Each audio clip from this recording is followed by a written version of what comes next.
Yan mga tuwid.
I hereby present to you the graduating students from the elementary department composed of 10, 8 boys and 4 girls. I hereby present to you the graduating students from the regular high school composed of 23 boys and 12 girls. I hereby present to you the graduating students from the Sunday High School, composed of 27 boys and 28 girls, a total of 55 graduating students. Authority vested on me by our Secretary of Education through our Regional Director of the Department of Education here in Region 11.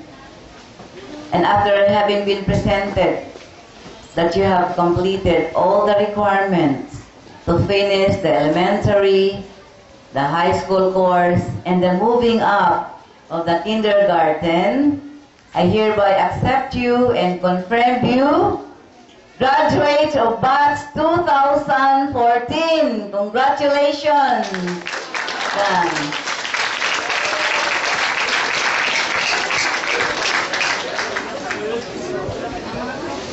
And to present the candidates for graduation for the college department, may we call in our Assistant School Mrs. Abigail E. Pasco. And to accept and to confirm, we will call in again our school directress, Mrs. Sofia S. Estante.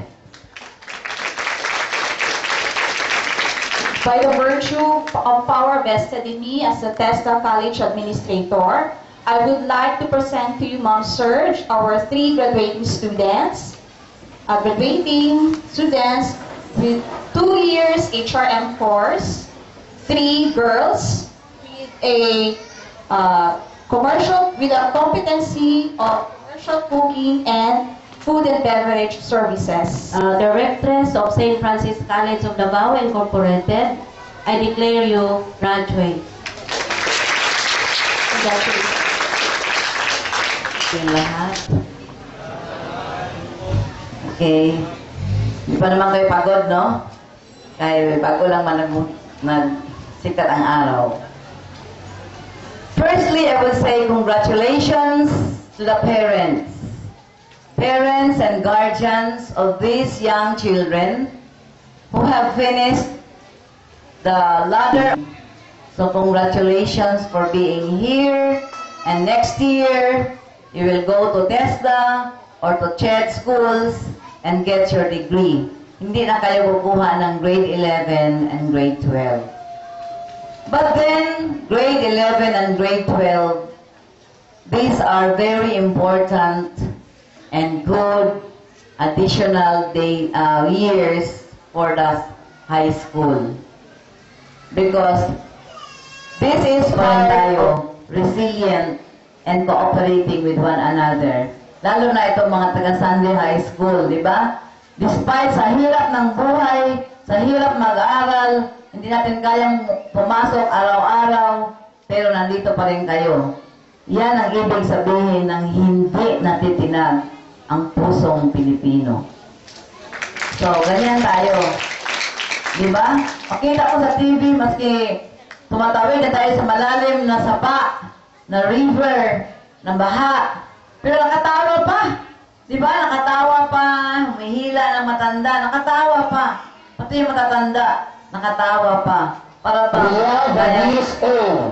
She is also best in writing, best in English, best in science, best in coloring, most respectful and most kind.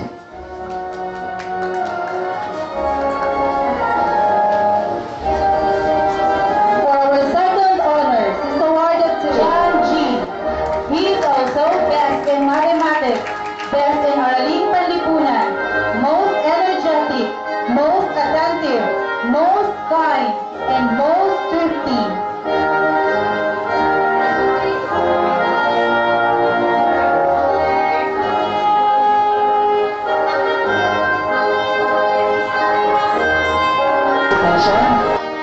So we will read the content of this certificate. St. Francis College of Davao Incorporated. Certificate of participation is awarded to Carol Ann Augusto for actively participating in the GSP and BSP Backyard Camping held at St. Francis College of Davao Incorporated main campus within the 24th day of October 2013. We would also to award from the Office of the Chancellor Bernard E. Alad, sanggunian sa pag-aaral at sa pagpatuloy sa pagsusumika sa pag-abot ng kanyang pangarap. Ibinawad dito ngayong March 25, 2014 sa lungsod ng Davao. Signed by Councilor Dr. Bernard E. Alad and our City Mayor Rodrigo R. Duterte.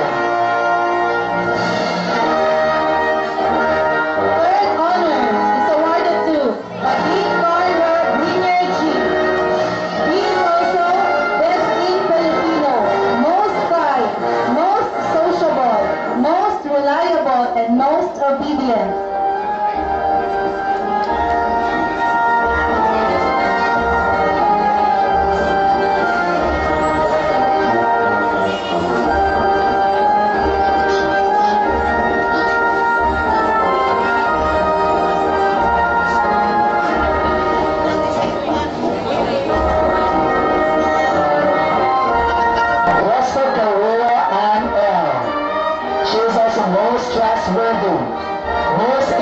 Jewels.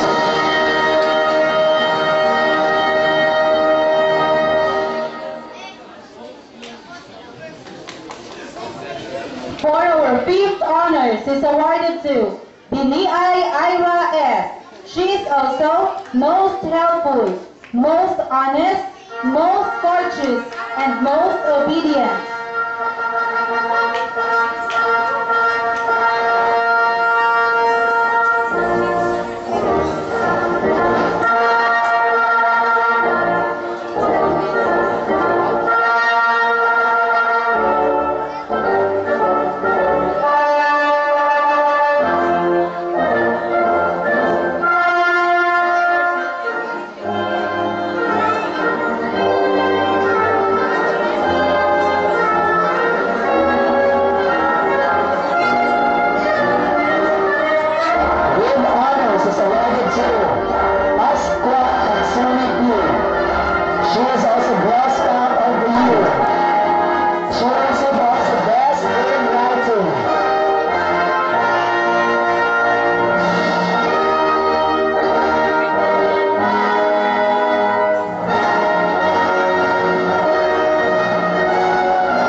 Most honest, most industrious, and most polite.